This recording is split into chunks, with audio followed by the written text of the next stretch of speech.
Assalamualaikum warahmatullahi wabarakatuh.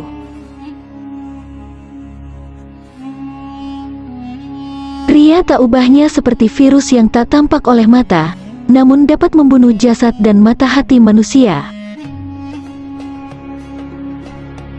Ketika waktu sahur, seorang abid membaca Al-Quran, surah Toha. Kamarnya berdekatan dengan jalan raya. Selesai membaca Al-Quran, dia merasa sangat mengantuk, lalu tertidur.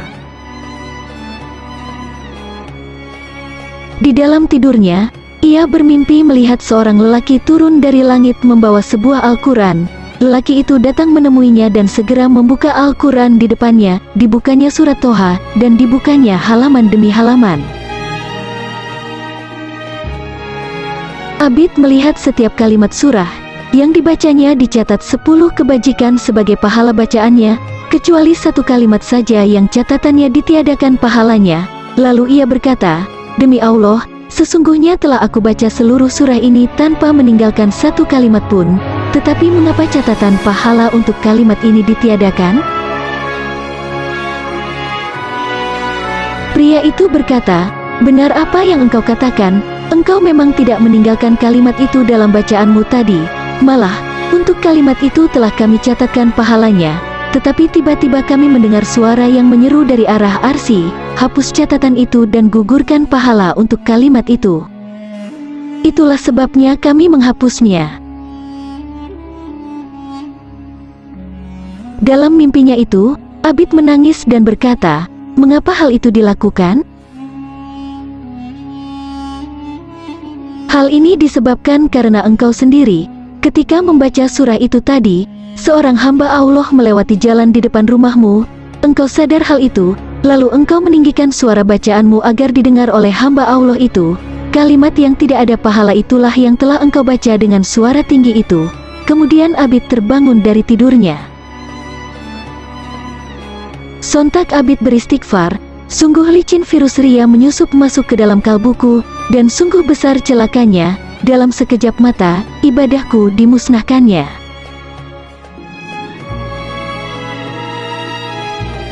Ria berasal dari kata ru'yah yang berarti penglihatan, sebagaimana sumah berasal dari kata samu yaitu pendengaran. Dari sekedar makna bahasa ini, bisa difahami bahwa ria adalah sikap ingin diperhatikan atau dilihat orang lain.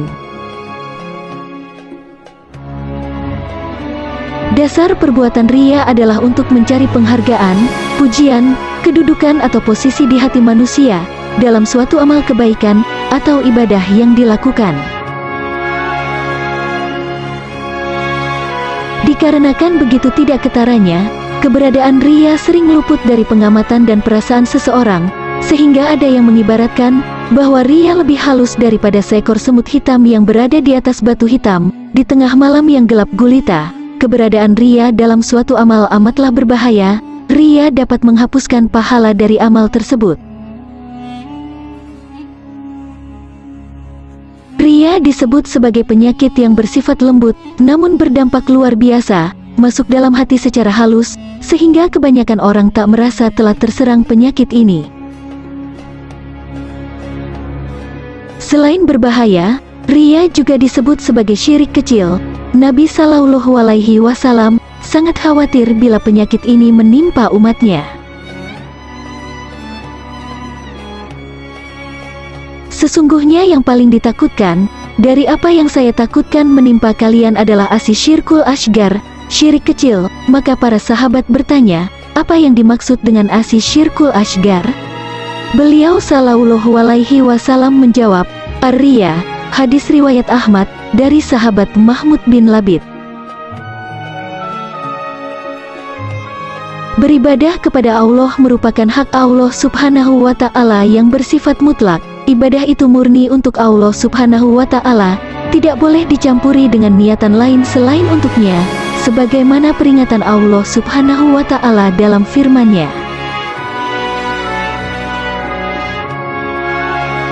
Padahal mereka tidak disuruh kecuali supaya menyembah Allah dengan memurnikan, ikhlas, ketaatan kepadanya dalam menjalankan agama yang lurus, dan supaya mereka mendirikan sholat dan menunaikan zakat, dan yang demikian itulah agama yang lurus. Quran Surah Al-Bayyinah ayat 5. Karena sifatnya yang halus, maka riya menjadi salah satu cara setan menjerumuskan manusia ke dalam jurang dosa. Kebiasaan sholat berjamaah dan bersedekah hendaknya harus dijaga agar tidak mengubah niat menjadi ingin mencari pujian dari seseorang. Allah Subhanahu wa Ta'ala berfirman,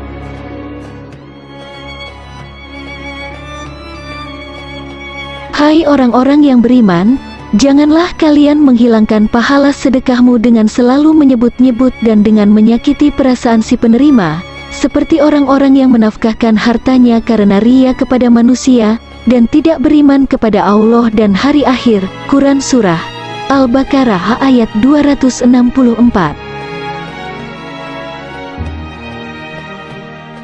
Dalam buku 9 Bidadari Bumi, karya Ustazah Halimah Al-Aidrus, terdapat sebuah kisah tentang Hubabah Bahiyah, seorang wanita lanjut usia dan ahli beribadah. Menariknya, jika ada orang yang mengucapkan sanjungan dan memujinya, beliau langsung bersikap tidak bersahabat dan cenderung kasar. Orang yang tidak mengenalnya tentu akan menganggap beliau adalah seorang yang sombong dan tidak ramah. Tetapi ternyata, hal itu beliau lakukan agar ia tidak mendapat pujian dan sanjungan dari orang lain, yang dapat membuatnya menjadi tidak ikhlas dalam melaksanakan amal ibadah. Menurut Imam Ghazali, cara untuk menghilangkan penyakit riya adalah dengan cara menghilangkan sebab-sebab riya, seperti kenikmatan terhadap pujian orang lain, dan marah jika mendapat celaan dari orang. Umat Islam perlu membiasakan diri untuk menyembunyikan berbagai amal ibadah yang dilakukan. Semoga virus-virus riya, yang barangkali selama ini tidak terasa berada di antara kita, mulai perlahan dapat lenyap dari hati, dan digantikan oleh sifat ikhlas karena mengharap ridho Allah semata. Wallahu a'lam bishawab.